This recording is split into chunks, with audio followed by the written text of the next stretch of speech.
Hello everyone, welcome to Prime Business. I am Pius Kojobaka. This evening, the business community says the Bank of Ghana has no justification not to reduce the policy rate in their next MPC meeting following the marginal drop in inflation for the month of August to 11.5% from the 12.1% recorded in July 2025. According to the Ghana National Chamber of Commerce and Industry, the consistent drop in inflation is enough reasons for the Monetary Policy Committee to reduce the rate further. Speaking to Joy Business, Chief Executive Officer of the Chamber, Mark Bedouabwaji, expressed optimism the committee will review the lending rate. Obviously, this sends a very compelling signal to the central bank that you've had a sustained reduction in inflation right from the beginning of the year to the level that we have today, as at today 11.5, which, as you said, we've gone below the target, the year target of 11.9. So, if they, assuming that the central bank uses 11.9 as their measure for putting the policy rate that high, now there's a reason why they should reduce it. So we will still appeal to the central bank that all indicators, all macroeconomic policy indicators point to the direction that the central bank should continuously ease the monetary policy rate, and that, of course, will translate into a lower interest rate for businesses. So we are expecting that the next monetary policy committee meets review. The central bank will look at the data, will look at the current inflation rate, will look at what is happening within the exchange rate market, will look at other indicators, and we are very optimistic that the central bank will reduce the policy rate further for businesses. And we have more reactions coming on the back of inflation figures because economist Professor Peter Quartey has urged government to maintain fiscal prudence to sustain the steady decline in inflation as the Ghana cedi depreciates marginally.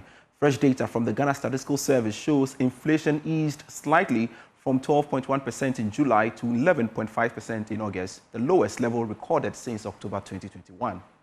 I think the fiscal discipline is very important. We need to remain focused because oftentimes it is the last 3 months of the year that we see some level of indiscipline in our fiscal numbers. During the last 3 months that we see increased demand for Christmas items, increased demand for imports, increased expenditure, and that drives inflation. So we still have to maintain the stability, fiscal prudence, stability as we have started, and also ensure that the exchange rate remains stable. There's a marginal depreciation, but that is to be expected. We're hoping that we'll maintain some stability till the end of the year. Away from inflation-related stories, the Minister of Communications, Digital Technology and Innovations, Sam George, has announced that MultiChoice Ghana, the operators of DSTV, has until September 6 to reduce its charges or face revocation of their license. Speaking at the Digital Africa Summit, Mr. George revealed that government will meet MultiChoice tomorrow to reach a decision on the matter. On the 7th of August, the NCA, acting on my directive, issued a 30-day notice to suspend the license of MultiChoice Ghana Limited because I'd engaged them and asked them to do a 30% reduction in line with the improved economic conditions in the country. They had failed to comply. I think about 15 or 16 days ago, I met with MultiChoice and imposed a 10,000 cedi daily fine on them. I think so now they owe us about 150 to 170,000 Ghana cedis. The NCA will collect. They have up to the 6th. If by the 6th there is no resolution, we will shut down operations of MultiChoice TV. No company, no corporate entity is more powerful than the collective interest of the Ghanaian people. That much I would serve notice.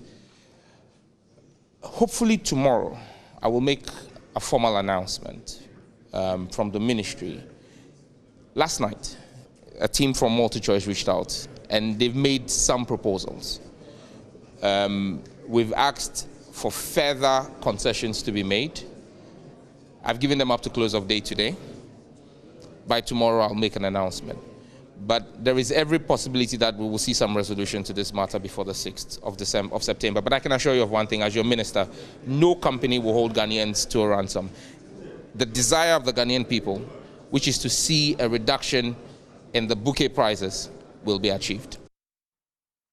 The National Information Technology Agency says it is working or says it's on course to developing a shared e-commerce platform in 2026, which will host small and medium enterprises which cannot afford to list on private e-commerce platforms. Technical Services Director at the agency, Solomon Richardson, explained that the platform will run a 24-hour service which will boost local economies and support the trade of goods and services and the government's 24-hour economy initiative. Here's more from the 4th e-commerce forum and exhibition organized by GIZ. According to a survey by MasterCard, about 80% of online deliveries operate a pay-on-delivery service, signifying the lack of trust in the e-commerce and courier sectors. To address these concerns, GIZ and its partners are fostering dialogue to build a robust e-commerce sector. Emmanuel Mumuni, component manager at GIZ, shared insights with Joy Business at the 4th e-commerce forum and exhibition. A successful implementation of our project as GIZ would be to have a heightened consumer trust in our space. We have platforms that are validated and verified to be trustworthy, that people can order and pay online, that we have all SMEs, finding one way or the other to sell online, and that consumers also feel the convenience of buying online. On his part, Cosmas Anpengwo, Executive Secretary of the Postal and Courier Services Regulatory Commission, stated that the Commission will strengthen regulations to combat online trading fraud. Once it's about fraud, we collaborate with the Cybersecurity Authority to identify who were the deliverers, the courier company that did the transaction. Then we are able to identify whichever fraudster got involved in that transaction. So we heavily rely on the Cybersecurity Authority because we do not have that capacity. We rely on them when it comes to fraud. And then we rope in the Ghana Police Service to help us identify fraud once it comes to delivery. Meanwhile, Technical Services Director at the National Information Technology Agency, NITA, Solomon Richardson, was optimistic that creating a shared e-commerce platform will support SMEs and promote the 24-hour economy. Government think that they will deploy a shared digital marketplace and onboard all the SMEs, so that the SMEs, once that process is automated and is there, he can go to sleep whilst the platform is selling for them. So you get up at night and then you want to buy some things. You don't need to interact directly with the SME or the market person, but you go online. Because the platform is automated, you are able to place your order. By the next time you wake up, order is being processed by another group of people and then you'll be receiving it. So this is how we think that we can scale up by now providing a platform as a shared service for the SMEs that cannot pay for an end-to-end e-commerce platform. And we have more within the telecom and communication space because high smartphone costs remain a major barrier to Ghana's digital transformation. The GSM Association is urging government to take that bold initiative to ensure affordable and accessible for Ghanaians. More in this report. And we have MTN also coming through because MTN Ghana has reaffirmed its commitment to education and national development through Bright Scholarship Program. Its chief executive, Stephen Blewett, announced this at a program to present scholarships to 500 students across the country. The package includes tuition, accommodation, stipends, and laptops to ensure students have the resources needed to succeed. The chief executive of MTN Ghana, Stephen Blewett, explained that the Bright Scholarship forms part of MTN's sustainability agenda, focusing on education as a key driver of Ghana's growth. The Bright Scholarships give opportunities to Ghanaians who may have not had that possibility before to invest in them. We've been doing it for years, but this time we're doing it with scholars and teachers to invest in the future, because people who are educating themselves are investing in themselves to give back to the country. And that's the point I made. You get given, but you give back. So by investing, you're actually investing in what we can do in Ghana as a country in having better educated people to bring more and more solutions to make us a powerhouse country. Two beneficiaries of the MTN Bright Scholarship Program have expressed gratitude for the life-changing support. University of Ghana student Bernard Opoku and Koforidua Technical University student Salifu Asibiti said the scholarship will ease their financial burden and help them pursue their dreams. I believe this scholarship is an opportunity for me to pursue my education through the university level. Looking at the packages involved, the tuition, the accommodation, and also giving us stipends and also a laptop to integrate my studies in the university. It's a pathway for me to achieve more and also break through my financial journey. This scholarship is not just going to empower me, it's also going to help to improve my education, because things have been very, very hard, and I believe that this scholarship is not just going to empower us, it's also going to help us give back into society, help us achieve our dreams, based on everything that they've been doing so far. Kudos to MTN for everything they've been doing, and I thank them very much for this opportunity. The Bright Scholarship Program is set to expand in the coming years as MTN deepens its investment in human capital to drive innovation and national development. From one telecom operator to the other, Telecel Ghana has officially launched its Small and Medium Enterprise Month for September 2025 under the theme Celebrating the Next Generation of Entrepreneurs. More in this report.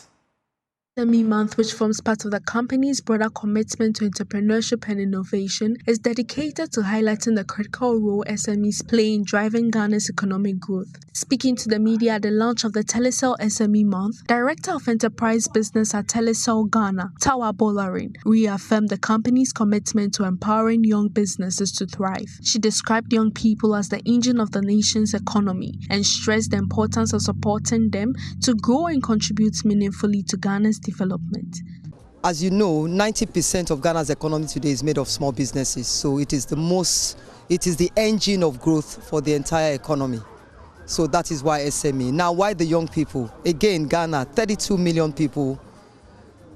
The average age in Ghana is about 22.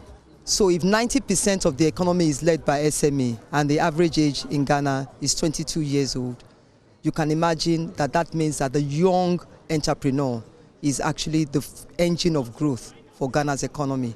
So we're focusing on the young entrepreneur today because they are the engine of growth for the economy of Ghana. We want to create that platform where we can help them to grow their businesses, to learn more, to be more, and their time is now. As part of this year's SME Month, Telecel Ghana has introduced 3 tailored packages designed to facilitate the work of young businesses. According to Ms. Bolarin, these initiatives aim to provide entrepreneurs with the tools, resources, and digital solutions they need to scale their operations and remain competitive. As long as you are a young entrepreneur, we have 3 products today that is available for you. If you don't have a Telecel SIM, obviously you need to get a Telecel SIM, and all you need to do is star 700 hash or star 5959 so that you can get the boss plan. The boss plan is a plan that comes with your ability to call any network, message any network. More importantly, you have a data plan for your business and a data plan for social media, and you have a self-service marketing campaign that can allow you to be able to connect and promote your messages and your products across. Then we have the One Business Plan, which also brings a community of young the same employees that work within the same organization together so that they can share data, collaborate, and we can also help them to get a website, design, maintain it for them. And then we have the Your Business Online, which now comes with your own business email address as well as a domain name for your business and a professionally built website that we do on the behalf of the business. The Telecel SME Month 2025 initiative is expected to engage hundreds of young entrepreneurs throughout September. You're still watching Prime Business. The country's record earnings from gold exports may not be ending soon, and this is because the price of the precious metal continues to increase on the market. Here's more. Gold prices have reached more than $3,500 yesterday as investors sought to protect their funds due to the current global economic uncertainty. And there are strong indications that demand will be going up in the coming days a move that could push prices up again. Recent World Bank report has shown that Ghana's strong economic recovery has been influenced by soaring gold prices. The country's earnings from gold reached more than $8.3 billion in the first 6 months of this year. It has helped boost Ghana's international reserves, a development that could help in stabilizing the Ghana cedi going forward. Some analysts have argued that with the rising gold prices, that should help Bank of Ghana fast-track the process of hedging gold prices on the international market. Tell you what, this evening, Ghana is set to be a key beneficiary of International Solar Alliance Africa Solar Facility, which has earmarked $200 million to support affordable financing solutions for distributed solar projects.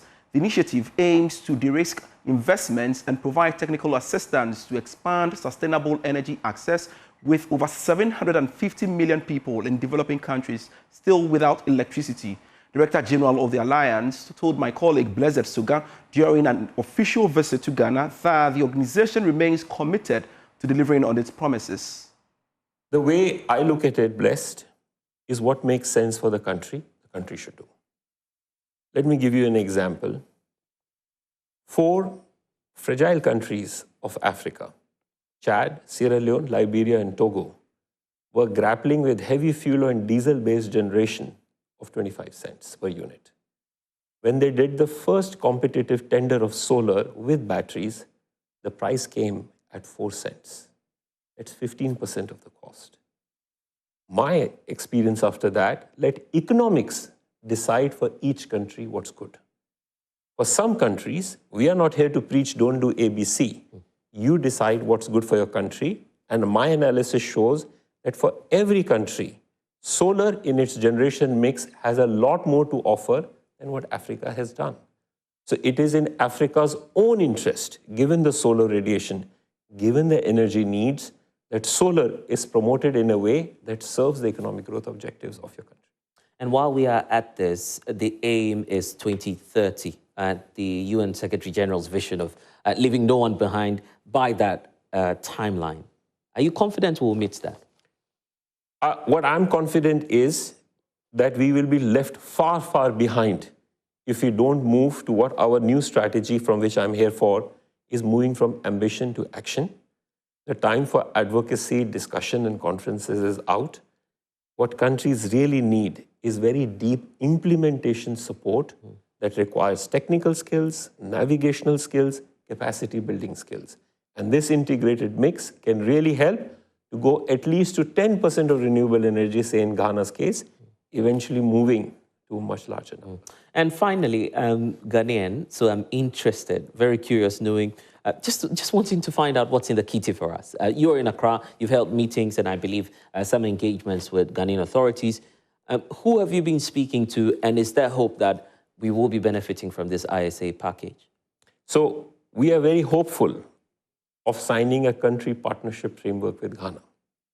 And that's important because among our 4 pillars, we help countries on catalytic finance, we help countries build capacity and digitization, we help countries on technology policy.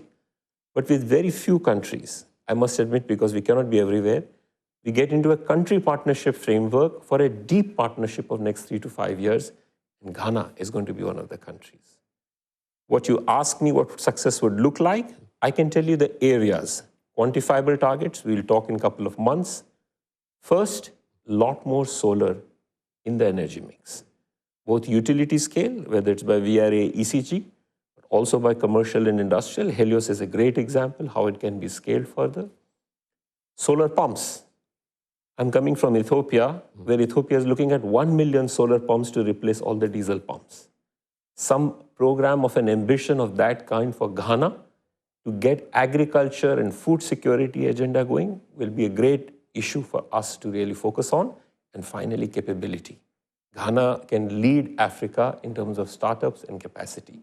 If we make progress on these 3 areas, I'll be very satisfied. If there's a message for Ghanaians, what would you want that to be? Take charge. Take charge in terms of building your own capability, building your own house in order. Because if you have the right bankable projects, if you have the right capability, the startups that we are here to offer as equals, not as preachiness. This is the beauty of a Global South institution. It's not about preachiness that this is the only way. It's about co-creation together. Let's get on this journey. Doors will open. Ghana Research Industry Collaborative has launched its 2025 annual forum to promote partnerships that will transform research into practical business solutions. Chair of the steering committee, Professor Ernest Ofori-Asamoah, says the platform will connect with academia, industry, and entrepreneurs to drive innovation and development. Hosted by Impact Investing Ghana brought together researchers, entrepreneurs, and investors to deepen collaboration. According to Professor Asamoah, Ghana's universities and research institutions generate valuable research every year, yet there is limited engagement with industry players. This forum is supposed to bring this, all those in this ecosystem together. And once it's done, there are a lot of, there was some showcase of some research that are seeking funding to probably commercialize. And this forum is supposed to provide that platform where researchers are telling various research that they are doing.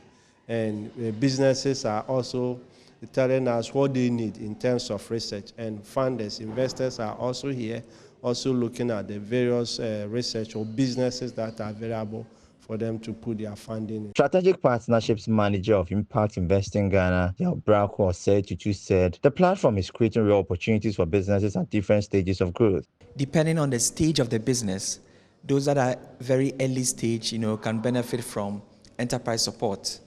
So we have our enterprise support collaborative, enterprise support organization collaborative. It's called ESO collaborative. That brings accelerators, hubs, incubators, etc. together. They will need a lot more support and coaching, etc. around structuring their businesses.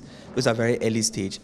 Those that have made headway, that have moved beyond proof of concept to the market, and that need funding to scale, will benefit from programs like Deal Source Africa that seek to do matchmaking and then connect businesses to investors and then to transaction advisors as well. Entrepreneurs also see the forum as a game changer. Chief Executive of Cyprus Enterprise, Esther Johnson, said the engagement is crucial for bridging the gap between research and industry. The forum is very important, especially connecting industry and researchers together, closing the gap and seeing how well industry can innovate with the research that's been conducted so far. So for me, it's important that I'm here to understand what's going on, the policies that are being made on behalf of industry, to understand and contribute my take from the industry perspective, not only the researchers, but most importantly, working towards developing my product or developing products across. The GRIC annual forum is expected to unlock new opportunities for collaboration, funding, and innovation to support Ghana's economic growth. Always get stories when you log on to myjoyonline.com/business. I am Pius Kojobaka, grateful serving you. Do enjoy the rest of our program. Sports is next.